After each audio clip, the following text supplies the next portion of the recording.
Selamat berjumpa untuk perkuliahan kewirausahaan pertemuan ke-9, di mana pada pertemuan ini saya ingin merangkum beberapa materi yang telah disampaikan pada pertemuan sebelumnya, yaitu tentang pengantar manajemen. Nah, materi ini sebenarnya berkaitan dengan tugas-tugas seorang manajer yang seorang pengusaha itu pada dasarnya juga merupakan seorang manajer.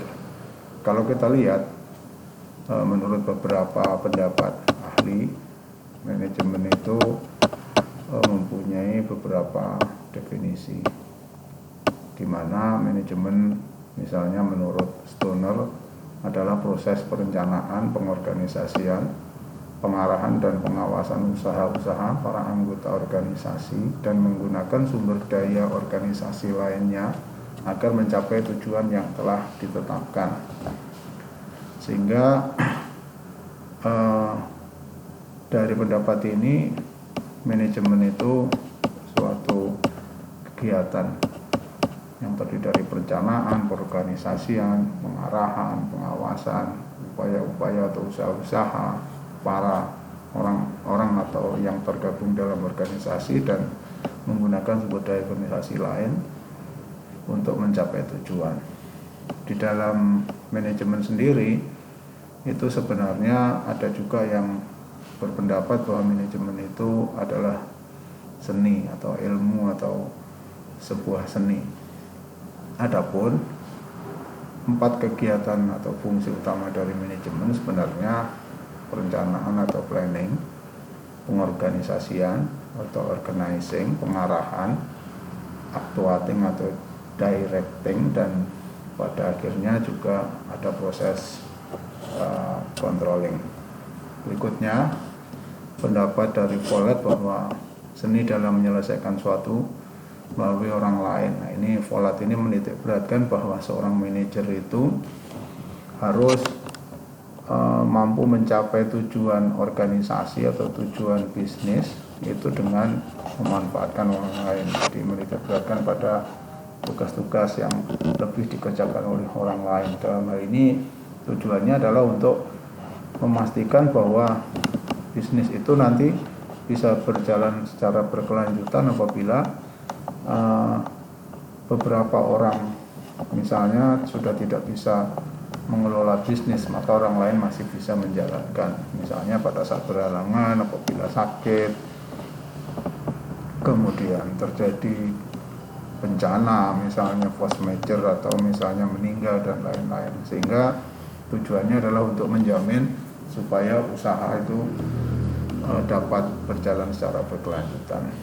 Kemudian juga pendapat lain mengatakan sebuah proses yang dilakukan untuk mewujudkan tujuan organisasi melalui rangkaian kegiatan berupa perencanaan, pengorganisasian, pengarahan dan pengendalian orang-orang serta sumber daya organisasi lainnya. Ini menurut Nichols, McHugh dan McHugh tahun 1997. Dan terakhir pendapat Erni dan Kurniawan 2005 adalah seni atau proses dalam menyelesaikan suatu yang terkait dengan pencapaian tujuan. Nah, faktor-faktor dalam pencapaian tujuan itu tentu bermacam-macam. Ada yang mengatakan bahwa adanya penggunaan sumber daya organisasi, baik manusia maupun faktor-faktor birokrasi lain. Sumber daya tersebut meliputi sumber daya manusia, alam, daya keuangan, dan serta informasi. Ini pendapat dari Griffin 2002. Nah, sehingga nanti kita akan melihat secara umum misalnya bahwa manajemen itu atau manajer itu apa sih tugasnya. Maka manajer itu nanti akan mengelola beberapa sumber daya yang secara populer nanti bisa disebut dengan, ada yang mengatakan 4M, 5M ditambah beberapa atau minimal 1I. Nanti akan kita lihat di bagian berikutnya. Nah, faktor yang kedua adalah selain adanya sumber daya juga adanya proses. Karena tugas manajer sebenarnya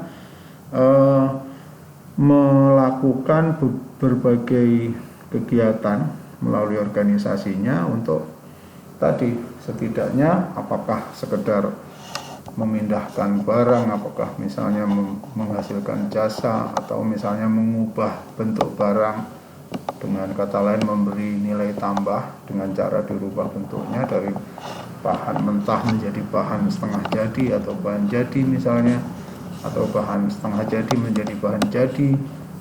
Maka di dalam faktor-faktor pencapaian tujuan ini juga ada seni, ya, seni menyelesaikan apa tadi, tujuan tadi atau pekerjaan tadi. Nah, berikut kita akan lihat dari beberapa pendapat tadi, maka kita bisa menyimpulkan bahwa sumber daya yang diorganisasikan apa saja sih? Ya pasti yang pertama manusia.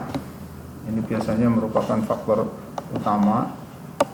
Kalau di mana saja terdapat sumber daya selain manusia, sebanyak apapun, sebagus apapun, kalau tidak ada manusianya ya tentu saja tidak akan bisa menghasilkan. Kemudian yang kedua adalah tentu informasi. Ini sebenarnya kalau nanti kita lihat sebagai bagian plus I-nya itu. Kemudian fisik ini bisa merupakan tanah, bangunan, mesin-mesin, peralatan, kendaraan, ya, yang secara fisik itu bisa dilihat dan dirasakan keberadaannya. Kemudian sumber daya keuangan, dan tentu saja ada sumber daya alam pada bisnis-bisnis atau usaha-usaha tertentu, dan masih banyak berbagai sumber daya yang lain.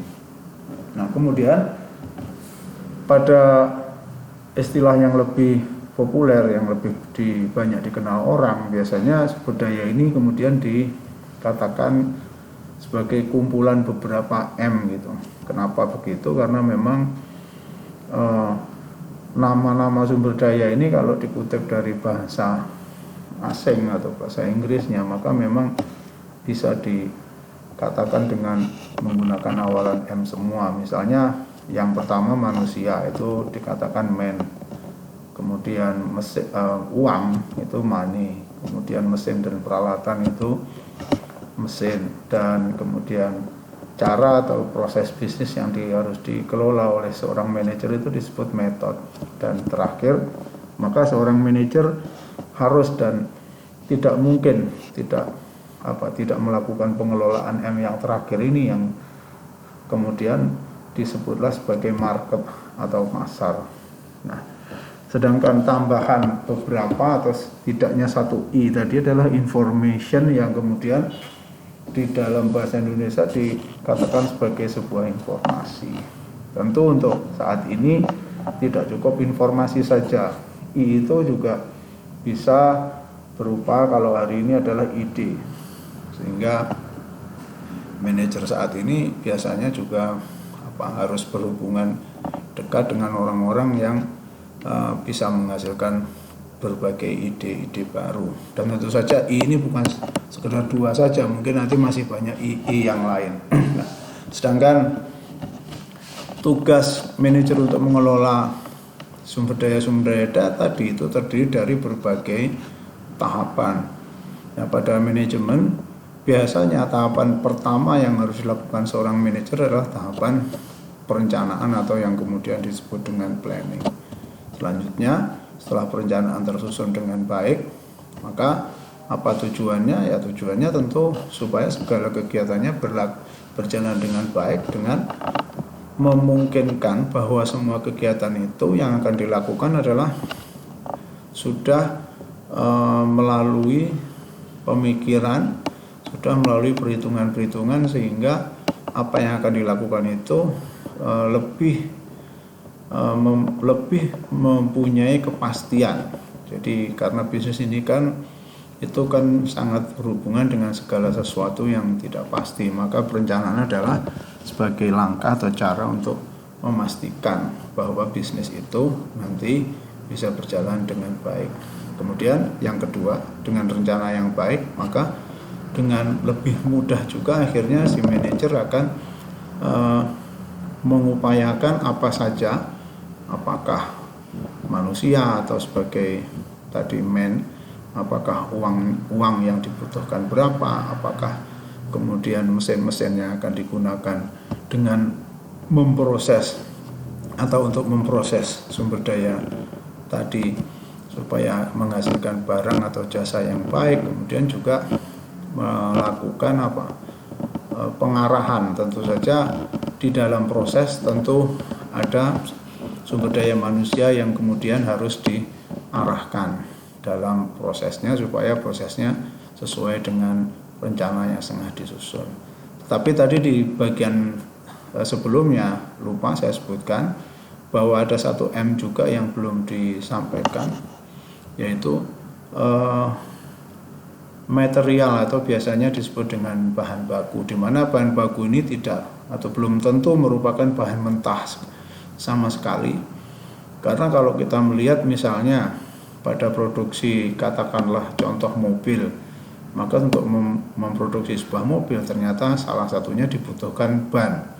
Nah, sedangkan ban kan merupakan bahan baku yang digunakan untuk memproduksi mobil, tetapi ban sendiri adalah sebenarnya barang jadi yang dihasilkan oleh pabrik ban yang bahan bakunya mungkin berupa karet alam maupun karet sintetis, sehingga material ini tidak harus bentuknya adalah bahan mentah murni. Kadang-kadang memang bahan mentah yang baru diambil dari alam atau sudah diproses sampai setengah jadi, bahkan bahan baku untuk sebuah produk jangan-jangan juga merupakan sebuah barang jadi dari proses atau bisnis lain.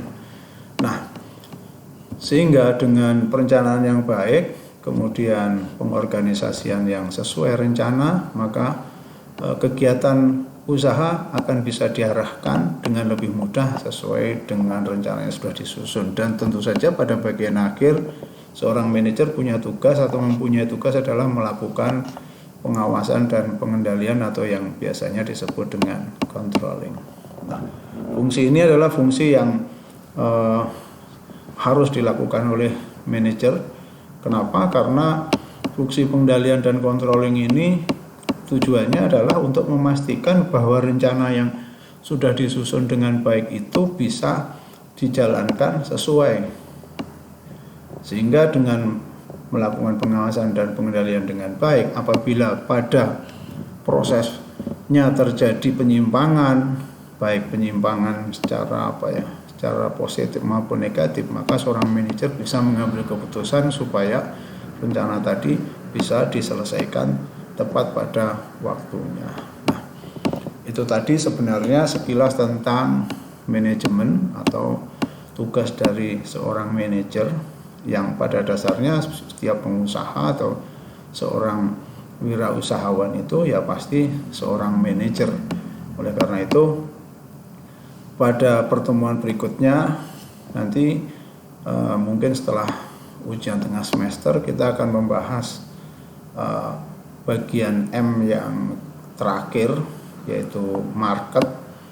Nah, bagian ini tentu bagian yang paling penting untuk dikuasai oleh seorang pengusaha atau seorang manajer, karena segala jenis usaha itu maka muaranya adalah bagaimana barang atau jasa yang dihasilkan itu bisa kemudian dimasarkan dan sampai ke tujuannya, yaitu kepada pelanggan.